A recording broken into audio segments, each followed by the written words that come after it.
어느 버스 운전 기사가 있었습니다. 이분이 자기 버스를 몰고 그리고는 사람들, 승객들을 많이 태우고 그리고는 가고 있었습니다.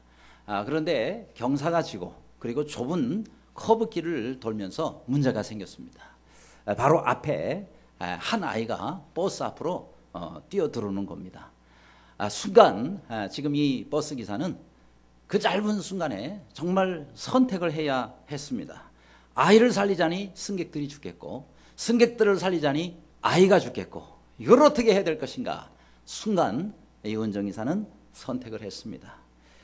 그래서 아이를 치게 됐고 그리고 그 아이는 그 자리에서 죽었습니다. 물론 승객들은 다 살게 됐습니다. 살게 된 승객들은 놀라서 밖으로 뛰어나왔습니다. 그러면서 운전자를 가리키면서 저 살인마 그러면서 그 사람에게 돌을 던질 태세입니다. 그런데 이 운전기사는 아무 말 없이 그 아이를 부둥켜 안고 막 울기만 합니다. 그때 버스 안에서 한 청년이 내리면서 사람들 승객들에게 이렇게 외칩니다. 여러분 잠깐 제 말을 좀 들어보세요. 저 아이가 누군 줄 아십니까? 바로 저 운전기사의 아들입니다 라고 얘기를 하는 겁니다. 그래요, 이 운전기사는 승객을 살리느냐 자기 아들을 살리느냐 이 순간에 선택해서 승객들을 살리고 아들이 죽는 길을 선택했다 하는 것입니다. 여러분 이것이 바로 우리의 알고 있는 복음과 얼마나 맥을 같이 합니까? 우리의 하나님께서는 이 땅에 있는 우리 모든 죄인들을 살리시기 위해서 우리를 살리시기 위해서 하나밖에 없는 독생자 예수 그리스도를 십자가에 죽게 하셨다 하는 겁니다. 우리는 그 은혜를 입고 사는 자들입니다. 그런데 이렇게 여기서 운전기사가 그런 선택을 할 수 있었듯이 우리도 매일매일 어떤 때는 아주 중요한 선택을 해야 되고 어떤 때는 또 작은 선택을 하면서 우리가 살게 됩니다. 오늘 이 본문에 나오는 바로 바울이라는 사람, 이 바울은 여러 가지 귀한 선택들 가운데서 정말 중요한 선택을 해서 복음의 확장에 큰 역사를 감당하게 됩니다. 자, 그러면 과연 오늘 이 본문의 바울은 어떤 결정적인 선택을 하게 됐느냐 하는 겁니다. 자, 첫째로 감동이냐 순종이냐 사이에 선택이 있었습니다. 4절입니다. 제자들을 따라 거기서 이래를 머물더니 그 제자들이 성령의 감동으로 바울더러 예루살렘에 들어가지 말라 하더라 라고 말했습니다. 그러니까 제자들은 바울이 자신들과 함께 머무는 그 며칠 동안에 성령의 감동을 받았습니다. 무슨 감동이죠? 네, 예루살렘에 바울이 가게 되면 거기서 많은 고난과 환난을 당하게 된다는 것입니다. 그래서 바울을 너무너무 아끼고 사랑했기에 제자들은 이 바울이 예루살렘에 가지 말아달라고 간곡하며 그를 말리고 있습니다. 근데 사도 바울도 똑같이 성령의 감동을 받았어요. 무슨 감동입니까? 예루살렘에 가면은 거기서 많은 고통과 환난이 자신을 기다리고 있다는 거. 그런데 바울은 예루살렘에 그럼에도 불구하고 나는 가겠습니다 라고 선택을 한 것이다 하는 거예요. 그래요, 분명히 성령의 감동은 하나인데 그런데 둘의 방향은 전혀 다릅니다.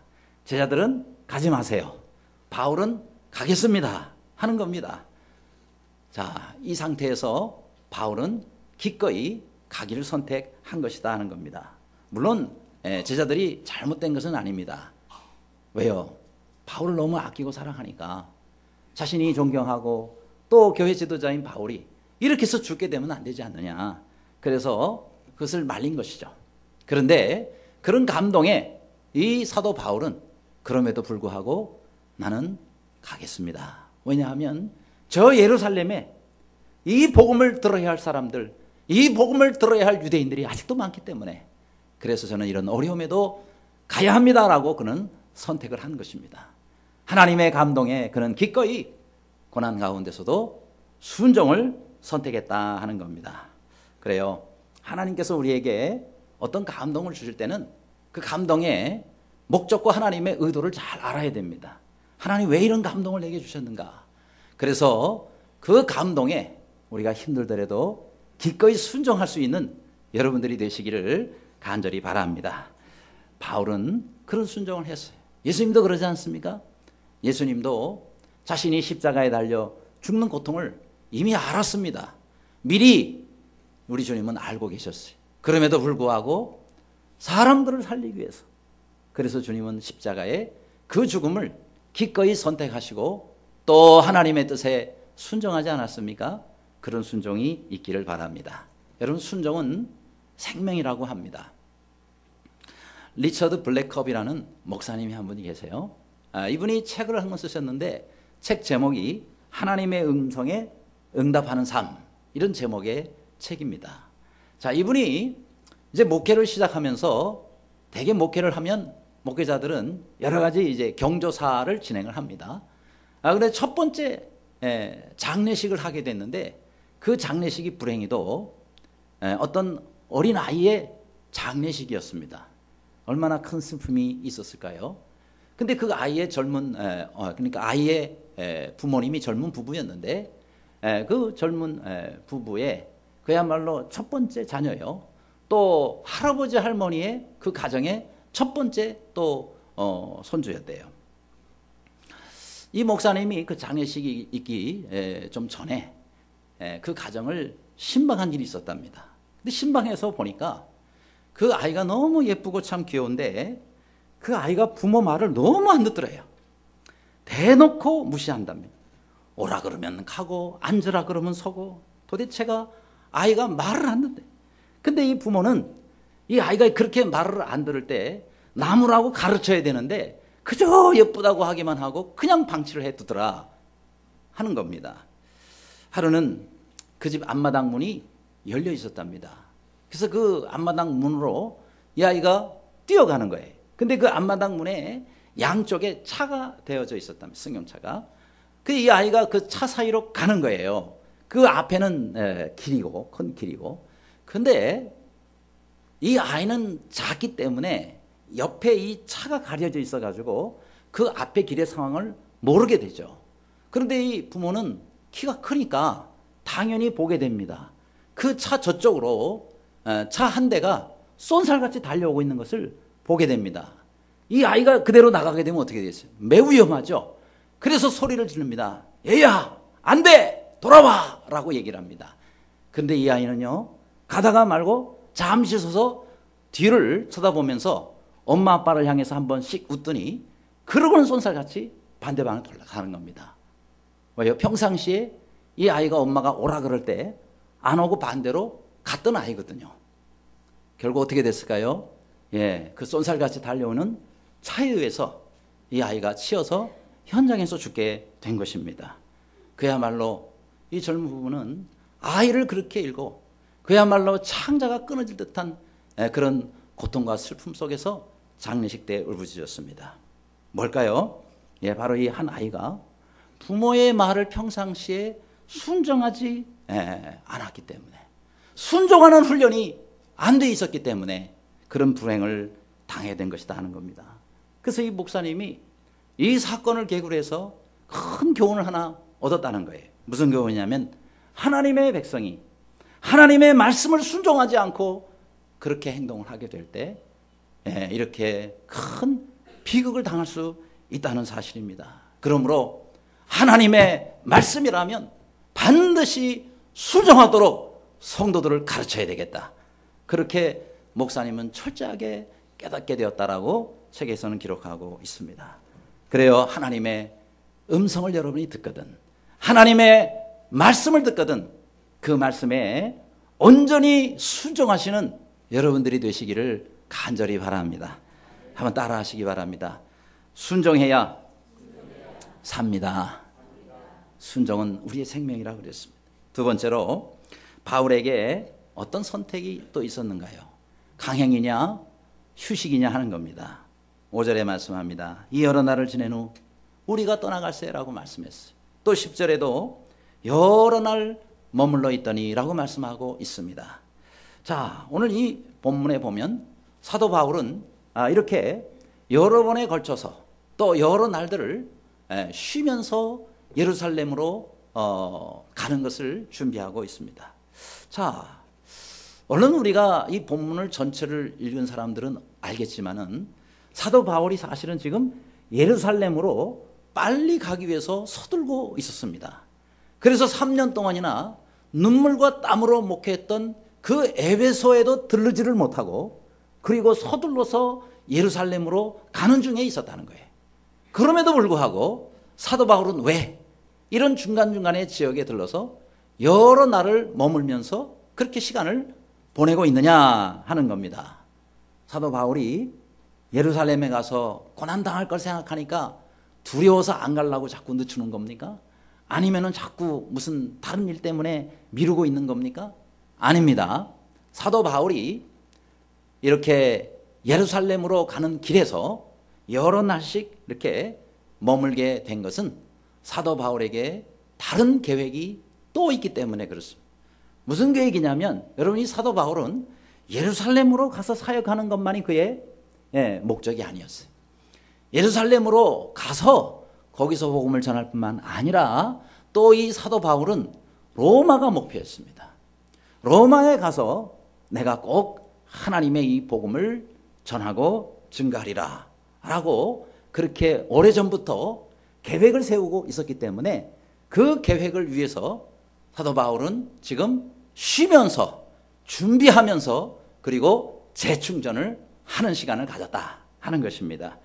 그렇습니다. 여러분 사도 바울은 지금 3차 선교 여행을 마무리하는 단계입니다. 근데 이 3차 선교 여행을 통해서 사도 바울은 저 마게도냐 지역, 그 다음에 아가야 지역 이런 모든 지역에 이렇게 3차에 걸쳐서 선교를 계속했습니다.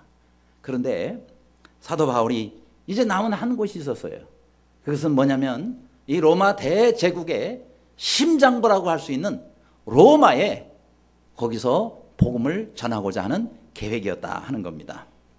그래서 그곳에 가기 위해서 지금 이 사도 바울은 여기서 시간을 여러 날 머물면서 그러면서 준비하고 재충전했다는 거예요. 여러분 우리가 어떤 중요한 일을 할 때는 이처럼 막 서둘러서 급히 하는 것보다 우리는 그 일을 생각하며 또 준비하며 그러면서 계획하고 조용한 시간을 가져야 된다 하는 겁니다. 그래서 유명한 프랑스의 여러분 파스칼 아시죠? 발명가요, 철학가요, 사상가인 이 파스칼은 이런 얘기를 했습니다.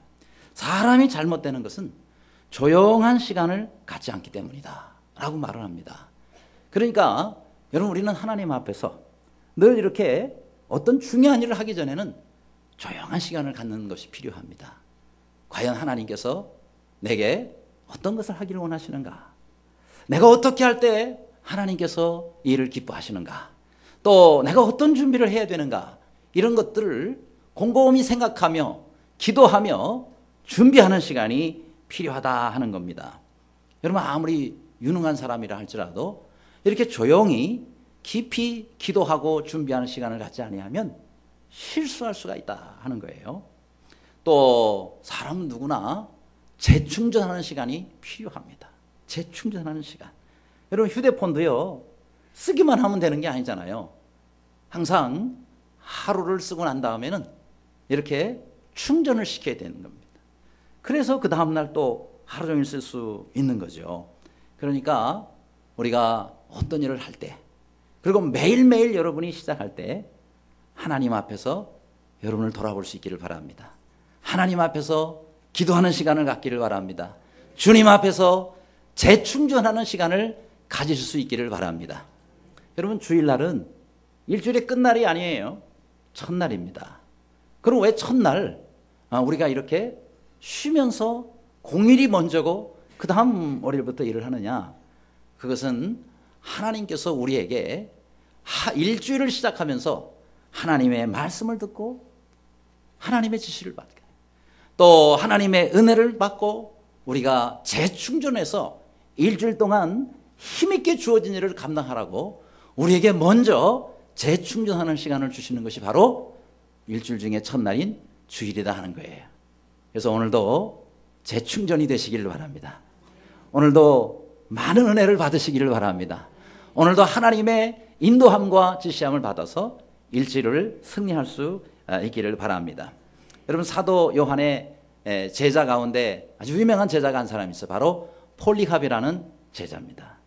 근데 이 제자가 폴리갑이 자거새라는 저 그림에 나오는 새와 더불어서 막 이렇게 놀고 있는 거예요. 그러니까 지나가던 한 사람이 폴리갑에게 얘기를 합니다. 아니, 성자라는 사람이 한가하게 새하고 놀면서 시간을 보내고 있습니까? 라고 얘기를 하는 거예요. 그러니까 이제 폴리갑이 빙그레 웃으면서 이렇게 답을 합니다. 아, 그러면요, 활도 쓰지 않을 때는 줄을 풀어놔야 하는 겁니다. 줄을 풀어놓지 않으면은 아무리 좋은 활도 버리게 되거든요. 마찬가지로 우리 사람도 이렇게 늘 긴장해서만 있으면은요, 그 스트레스 때문에 제대로 일을 감당 못합니다. 일을 할 때는 바짝하고 또 쉴 때는 또 이렇게 느슨하게 해서 그렇게 몸과 마음을 휴식시켜 주는 것이 얼마나 중요한지 모른다 하는 겁니다. 어떤 명화 가운데 이런 명화가 있죠. 어떤 농부가 쟁기를 가지고 열심히 밭을 갈다가 잠시 쟁기를 내려놓습니다. 그러고 한쪽 편에서 무릎을 꿇고 기도를 합니다. 그런데 그 쟁기가 놓여져 있을 때, 그리고 이 농부가 기도를 하고 있을 때 천사가 와가지고요, 대신 그 밭을 갈아주는 장면이 그림으로 그려져 있습니다. 여러분, 이건 아주 간단한 그런 그림처럼 보이지만 굉장히 중요한 의미가 거기 담겨 있습니다. 우리 모두에게는 이렇게 열심히 일을 하다가 쟁기를 손에 놓고 쉴 때가 필요하단 말이에요.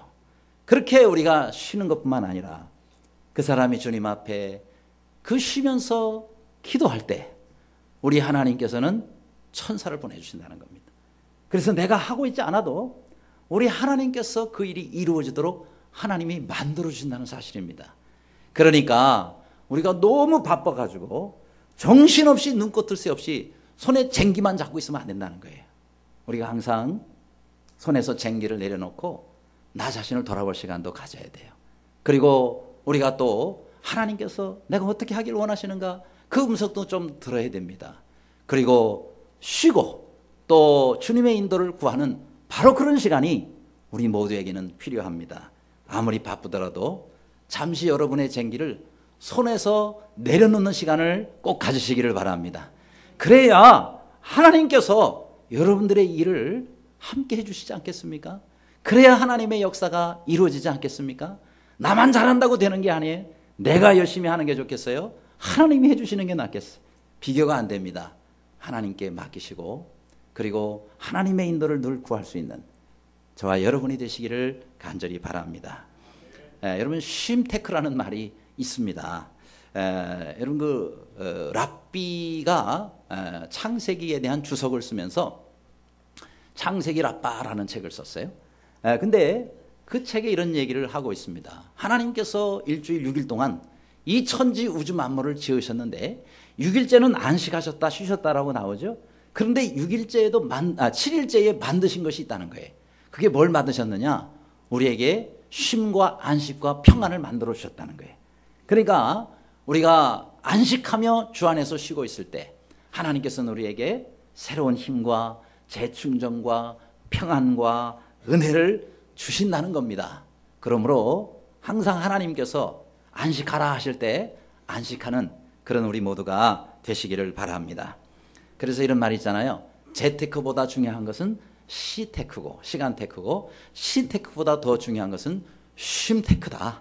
그래서 주 안에서 날마다 이렇게 사도 바울처럼 우리가 열심히 일을 할 뿐만 아니라 또 하나님 앞에서 우리가 기도로 우리 자신을 돌아보고 새롭게 재충전하고 새롭게 늘 힘있게 출발하시며 주님의 일을 이루어 가시는 모두가 되시기를 간절히 바랍니다.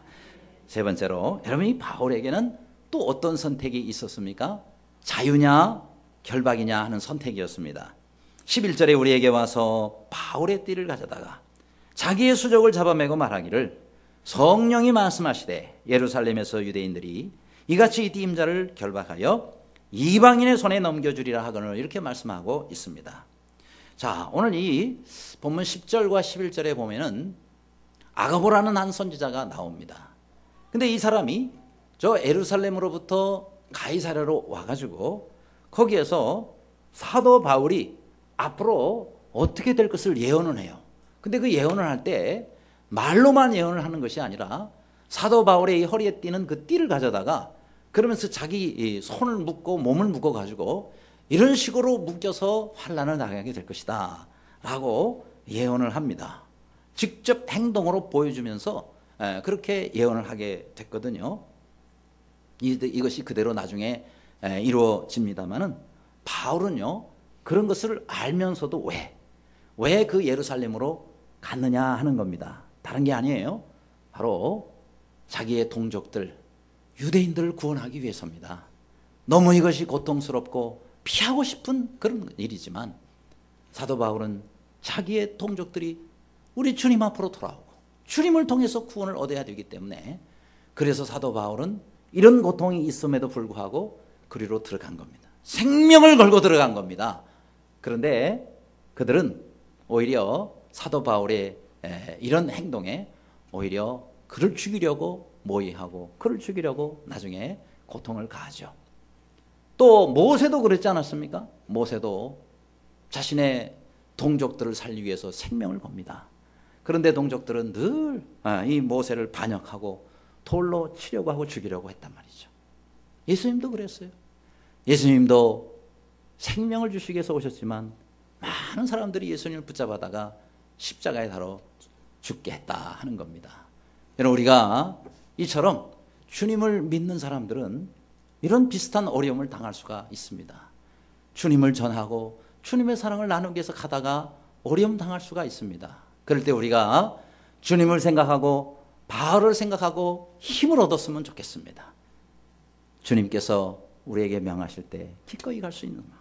그런데요 이렇게 순교까지 각오하고 어떤 때는 정말 이런 박해와 결박까지 기꺼이 하고자 하는 마음은 그 힘은 어디서부터 오는 것일까요? 바로 주님을 사랑하는 사랑으로부터 온다는 겁니다. 제가 한 가지 묻겠습니다. 여러분 주님을 사랑하십니까? 주님을 사랑하십니까? 네, 주님을 사랑한다면 여러분 우리가 어떤 어려움이든지 능히 이겨낼 수 있는 힘이 그 사랑에서부터 주어진다는 사실입니다. 물론 지금은 내가 도저히 이겨낼 수 없을 것 같아요. 지금은 내가 감당할 수가 없을 것 같아요. 그런데 정말 주님을 사랑함으로 그 일을 하는 사람은요 주님의 사랑의 힘이 얼마나 센지 그 모든 어려움과 결박과 어떠한 위협이라도 능히 이겨낼 수 있는 그런 힘을 주신다는 사실입니다. 여러분 저 로마에 소피아라는 그런 소녀가 있었어요. 16살 먹은 소녀라고 말할 수가 있겠는데요. 이 소녀가 로마인으로서 예수님을 믿고 그리스도인이 됩니다. 그래서 이렇게 결심을 해요. 나는 평생 예수님만을 사랑하리라. 그리고 나는 평생 예수님께 내 생명, 나의 삶을 모두 드리리라. 이렇게 결단하고 헌신을 합니다. 근데 너무너무 아름다운 그런 소녀예요. 그래서 그 로마의 총독의 아들, 그 아들이 너무 이 소피아를 좋아하고 사랑하게 돼요. 그래서 혼자 사랑해서 청혼을 합니다. 그런데 이 소피아가 거절해요. 나는 예수님 외에는 다른 사람을 사랑할 자신이 없습니다. 그리고 하나님의 사역을 위해서 나는 내 생명을 드렸습니다. 그래서 청혼을 거절을 합니다. 더군다나 총독의 아들은 또 예수님도 믿지를 않아요. 그래서 더군다나 안 되는 거예요. 근데 이 로마의 총독이 자기 아들의 청혼을 거절한 그 소피아를 체포를 합니다. 가만 안 둔다. 그러고는 잡아다가 협박을 합니다. 소피아, 내가 만일 그리스도를 부인하고 내 아들과 결혼해 준다면 내가 너를 풀어주고 용서해 주마. 그러나 만일 그렇지 않으면 너를 못된 무리들이 모여있는 속을 마굴로 보내서 너의 정조를 빼앗도록 하겠다. 근데 소피아가 눈 하나 깜짝하지 않는 거예요. 이렇게 대답합니다. 저는 예수님만 사랑합니다. 내가 어찌 주님을 배신할 수 있습니까? 당신이 내 몸을 해칠 수는 있을지라도 나는 이 몸을 주님께 내가 드렸기 때문에 내 몸을 더럽게 할 수는 없을 겁니다. 그렇게 고백을 해요. 드디어 이제 이 소피아는 마굴로 끌려갔어요. 그래서 거기서 험상궂은 사람이요, 이 소피아를 몸에 손을 대려고 손을 들었다가 이 손이 말이죠, 석고처럼 갑자기 확 공중에서 굳어버려요. 팔을 전혀 쓸 수 없게 하나님 만들어버렸어요. 다른 사람도 마찬가지. 그래서 총독이 소피아를 안 되겠다. 그래서 끌어내가지고요, 화형을 시키려고 불 속에다가 던졌어요. 그런데 불이 양쪽으로 확 갈라지면서 소피아가 전혀 불에 대처를 안 해요. 야, 이건 마굴로 보내도 안 되고 또 화형을 시키려도 안 되겠다. 그래서 교수형에 처하는 게 낫겠다. 결국은 그렇게 결론을 내리고 교수대에 세웁니다. 그러면서 마지막으로 이제 남길 말 있으면 해라. 그러니까 소피아가 말합니다. 나는 이미 우리 주님의 이름을 위해서 죽을 각오가 되어 있습니다. 그래서 제가 이렇게 주님의 이름을 위해서 내 생명을 드렸는데, 이미 이렇게 영광스럽게 주님을 위해서 내 생명을 드릴 수 있는 일에 내가 이렇게 쓰임받을 수 있다는 거, 저는 너무나 영광스럽고 너무나 기쁩니다. 그러면서 자신의 생명을 거기서 주님께 드렸답니다. 자, 과연 이 어린 소녀의 마음에 어디서 이런 힘과 어디서 이런 용기와 어디서 이런 믿음이 나오는 것일까요? 다른 게 아니라 바로 주님을 사랑하는 바로 그 사랑에서 그 힘이 나온다는 겁니다. 여러분이 주님을 사랑한다면 그 사랑에 하나님께서 은혜를 더해 주시기를 간절히 바랍니다. 그 사랑을 통해서 우리는 어떠한 결박, 어떠한 환난도 능히 이길 수 있는 힘과 능력을 얻는 것입니다. 우리 주님이 우리의 생명을요, 어디다가 사용하시든 우리가 주님을 사랑함을 한다면 영광스럽게 어떤 사람은 순교함으로 데려갈 수도 있고, 어떤 사람은 또 다른 일을 하면서 하도록 할 수 있고, 하나님께서 우리를 언제 우리의 생명을 취하시든 우리는 우리의 생명을 주님을 사랑하는 그 일에 아름답게 드릴 수 있는 모두가 되시기를 간절히 바랍니다. 끝으로 여러분이 바울에게 또 어떤 선택이 있었나요? 고집이냐 믿음이냐 하는 겁니다. 자, 14절은 다 같이 읽겠습니다. 시작. 바울이 대답하되 여러분이 어찌하여 울어 내 마음을 상하게 하느냐. 나는 주 예수의 이름을 위하여 결박당할 뿐 아니라 예루살렘에서 죽을 것도 각오했노라 하니. 아멘. 자, 이제 형제들이 또 제자들이 바울이 예루살렘으로 가려고 하니까 계속 만류를 하고 말리잖아요. 그런데 도저히 바울이 말을 듣지를 않는 거예요. 그래서 결국은 그들이 포기하고 그쳤다라고 말씀하고 있습니다. 그런 걸 보면 사도 바울은 참 고집이 센 사람 같아요. 그렇죠? 아주 주변에서 계속 말리다가 결국은 포기하지 않습니까? 하지만 제가 보기에 이것은 사실 고집은 아닌 것 같아요. 뭐예요? 믿음에 근거한 확신이지. 그렇죠? 믿음에 근거한 확신이지 이걸 고집이라고 말하면 안 되지 않겠습니까? 여러분, 고집과 믿음을 구별하실 수 있기를 바랍니다. 전혀 달라요. 고집은요, 아주 자기 주장만 하는 거예요. 전혀 굽힐 줄 모르고 남의 말을 무조건 안 듣고 이런 것이 고집이라 그러면, 여러분, 믿음에 근거한 확신은 분명히 하나님께서 하라 하신 그 일을 온전히 순종하는데 굽히지 않는 것을 말하는 것이다 하는 겁니다. 하기야 고집에는 참 종류가 많은 것 같아요. 뭐 옹고집, 똥고집, 왕고집, 소고집, 황소고집 뭐 이런 고집들이 있지 않습니까? 그런데 사실은 뭐 이런 고집들은요, 좋은 의미의 그런 그 고집은 아니죠. 성경에 고집이라는 단어가 몇 번 나오는가 보니까 7번이나 나와요. 근데 다 안 좋은 의미로 쓰인 것들입니다. 그러니까 아주 뭐 우리가 아이고 도대체 저 사람은 고집불통이야, 아주 고집쟁이 뭐 이러면은 좋은 의미로 쓰이는 건 아니죠. 그런데 우리 신앙생활에서 사실 그래서 이런 그 고집이란 말이 좋은 의미는 아닙니다만은, 그러나 좀 이해를 우리가 좀 쉽게 하도록 하기 위해서 구태여 고집을 넣는다 그러면은 좋은 의미의 고집도 있다 하는 겁니다. 뭐예요? 믿음으로 말미암는 고집. 그래서 제가 신조어를 하나 만들었어요. 믿고집이라고. 옹고집, 황고집, 똥고집 다 이런 거 안 좋은 거 있지만은 그 모든 고집 종류 가운데 딱 하나가 좋은 게 있어요. 그게 뭐냐면 믿음으로 말미암는 고집이라 해서 믿고집이다 이 말이에요. 믿고집. 안 써도 상관없습니다. 근데 저는 고집들은 좀 있으면 좋겠어요. 왜냐? 내가 하나님을 믿는 믿음으로 말미암아 좀 내가 아주 견고하게 붙잡는 그런 거 하나 있어야 되지 않겠어요? 좋은 의미로 다른 말로 하면 뚝심이라는 말을 또 많이 쓰는데, 뭐 뚝심이 됐든 믿음으로 말미암는 고집이 됐든 믿고집이 됐든 하나는 있어야 되는 겁니다. 우리 신앙의 선배들을 보면 이런 믿음의 고집들이 좀 있었어요.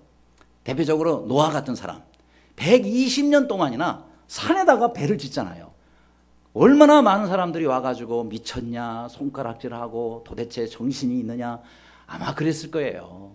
그런데 산에다가 그 큰 배를 그렇게 지으면서 끝까지 믿음으로 말미암는 고집을 세웁니다.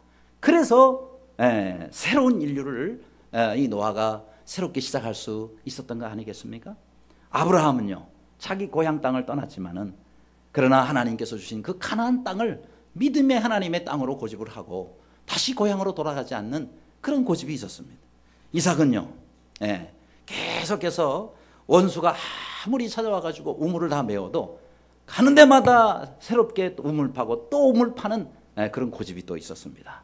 야곱은요, 축복을 위해서라면 내가 정말 이 목숨을 들여서라도 당신을 떠나가게 하지 아니하겠나이다.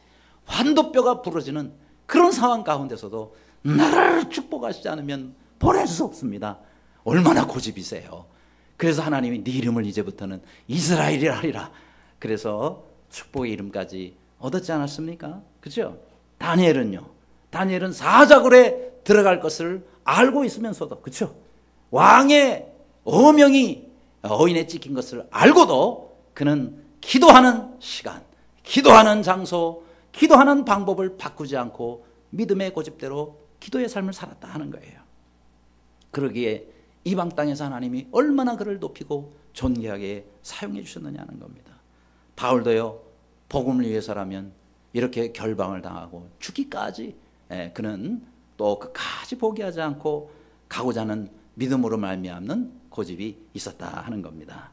그래요, 이런 믿음의 선배들이 성경에 있기에 아하, 나도 어떻게 신앙생활을 해야 되겠다, 나도 어떻게 이 믿음을 지켜야 되겠다라는 그런 좋은 모델들을 볼 수 있지 않습니까? 어떤 사람은 쓸데없는 일에는 온고집 똥고집을 부리고 정말 중요하게 고집 피워야 될 거는 금방 양보하고 포기해버리고 이러는 삶을 사는 사람도 있습니다.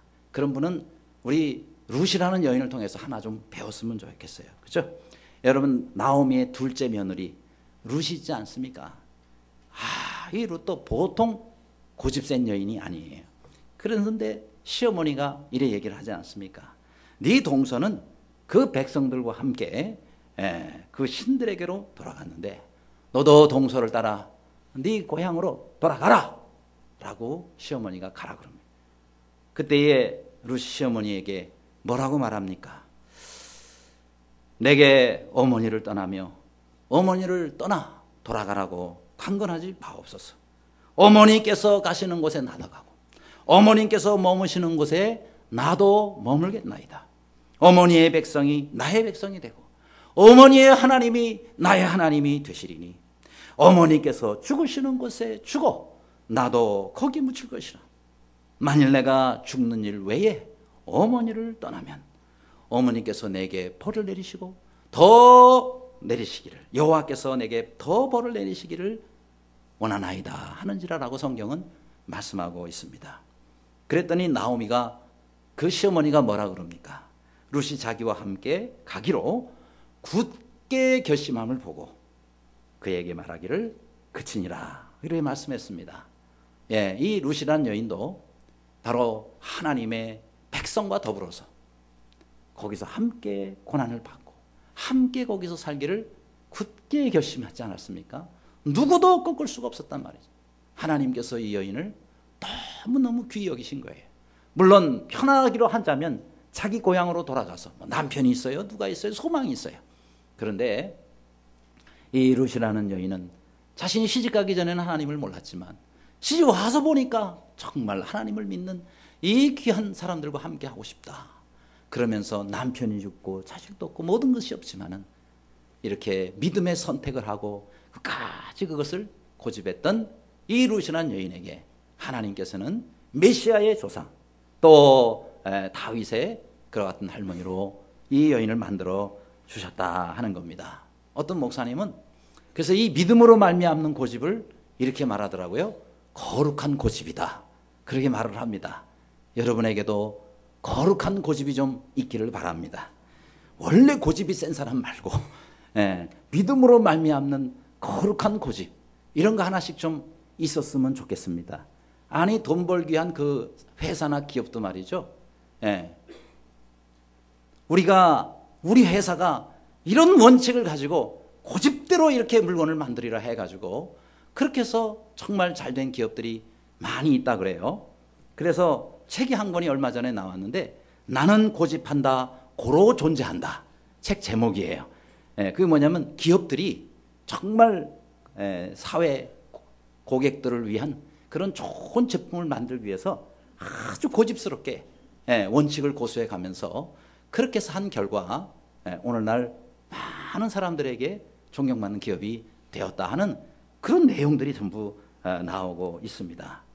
여러분, 우리가 돈 벌기 위해서도 고집이 필요하다 그러는데, 여러분, 우리의 믿음, 정말 우리의 후손들, 그리고 나의 믿음과 신앙의 삶을 위해서 정말 우리가 좋은 것에는 고집을 좀 피워야 되지 않겠습니까? 그래도 아멘이 없으신데, 여러분 보세요. 예배 드릴 때도 좀 고집이 좀 있었으면 좋겠어요. 나는 절대로 입을 열지 않으리라, 찬송할 때. 그런 고집 말고 예배 드릴 때 나는 절대로 늦지 않으리라. 좀 그런 고집은 왜 안 세우는지 모르겠어요. 정시 전에 와야지. 어떤 사람은 습관적으로 늦어요.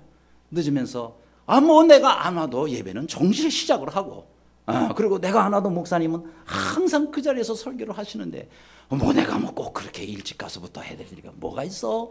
라고 생각하는 분들은 이제부터 좀 고집을 하나를 세우시기를 바랍니다. 나는 결단코 하나님 앞에 드리는 예배 시간만큼은 늦지 않으리라. 이런 좀 뭔가 좀 고집이 있어야 될 거 아니겠어요?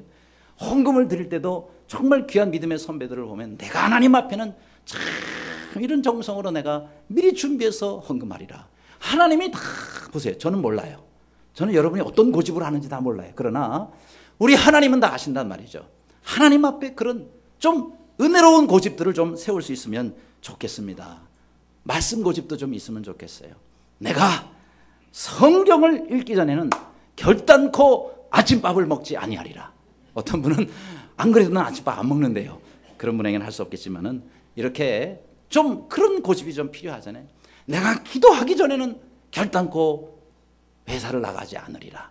그래서 아침에 일어나면 제일 먼저 하나님 앞에 시간을 정해놓고 그렇게 기도하는 그런 뭔가에 좀 내 믿음의 고집이 하나는 있어야 되지 않겠습니까?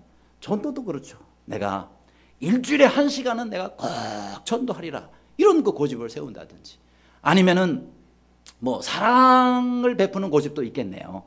여러분 손영원 목사님 아시죠? 사랑의 원자탄. 그 사랑, 원수까지 사랑하는 주님의 말씀을 위해서 정말 자기 두 아들을 죽인 그 원수를 가가지고 꺼내와서 살려달라고 그 사람에게 그렇게 그 사람을 꺼내와가지고 그 사람을 자기 아들로 삼잖아요. 자기 아들을 죽인 원수를 자기 자녀를 삼지 않습니까? 이게 뭐예요? 사랑의 고집이죠. 그래서 사람들은 그 사람을 가리켜 사랑의 원자탄이다. 우리는 원자탄까지는 안 가더라도 사랑의 수류탄 정도는 되면 좋겠어요. 그래서 하나님, 내가 원자탄 아닐지라도 수류탄 하나 정도가 돼가지고 다른 사람들에게 영향을 끼치는 그런 사랑의 삶을 살기를 원합니다. 이렇게 고백하고 믿음의 고집을 세워서 귀한 믿음의 가문을 이루어 가시는 우리 모두가 되시기를 주님의 이름으로 축원합니다.